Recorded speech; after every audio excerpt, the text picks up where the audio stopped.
प्रधानमंत्री नरेंद्र मोदी अक्सर कहते हैं ईश्वर ने उन्हें उन सारे मुश्किल कामों के लिए चुना है जो आज तक लटकाए, अटकाए और भटकाए जाते रहे हैं। श्री राम मंदिर, 370, ट्रिपल तलाक, Covid management, CA, GST, air strike, surgical strike और ऑपरेशन सिंदूर तक।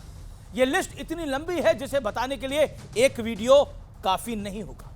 ऐसे फैसले लेने के लिए पहाड़ जैसे इरादों की जरूरत होती है। अब देखिए, 88 साल पहले भारत के राष्ट्रगीत के भी ठीक वैसे ही टुकड़े कर दिए गए थे जैसे 1947 में भारत के टुकड़े किए गए थे।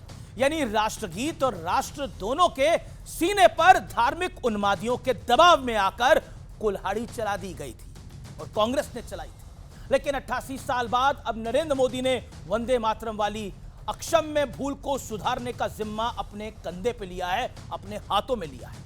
और उसका नतीजा यह हुआ कि 88 साल बाद पहली बार अखंड वंदे मातरम का गान शुरू हो गया। और नरेंद्र मोदी की खासियत यह है कि वो जब भी ऐसे किसी मुश्किल काम को हाथ में लेते हैं तो फिर पूरी तरह से उस मुहिम को लीड करते हैं।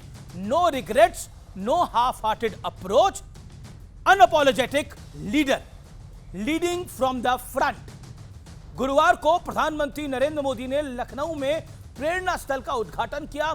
इस दौरान वंदे मातरम के उन छंदों को भी गाया गया जिन्हें पंडित जवाहरलाल नेहरू की कमेटी ने 1937 में वंदे मातरम से हटाने का फैसला किया। सोचिए, जिस गीत को गाते गाते ना जाने कितने दीवानों ने अपनी जान निछावर कर दी इस मातृभूमि पर, उसी गीत को खंड खंड कर दिया गया। लेकिन अब वंदे मातरम का वनवास पूरा हो चुका है और इसकी शुरुआत इसी साल 7 नवंबर से हुई, जब वंदे मातरम के 150 साल पूरे होने पर प्रधानमंत्री मोदी ने पहली बार वंदे मातरम पर अपने इरादे पूरे मुल्क के सामने, देश के सामने जाहिर किए थे। इसके बाद शीतकालीन सत्र में दोनों सदनों में पहली बार राष्ट्रगीत पर खुलकर बहस कराई गई।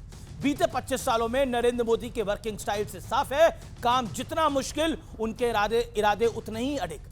सीएम रहते गुजरात के सौराष्ट्र, कच्छ जैसे सूखे इलाकों में मां नर्मदा के पानी को पहुंचाना हो या प्रधानमंत्री के तौर पर वंदे मातरम की शान को वापस लौटाने की मुहिम हो, ये वो फैसले हैं जो नरेंद्र मोदी को भीड़ से बिल्कुल अलग करते हैं, नेताओं की भीड़ से अलग करते हैं और एक अलग मुकाम देते हैं। बाकी सब सत्य और तथ्य है और सत्य और तथ्य पर ही आधारित है।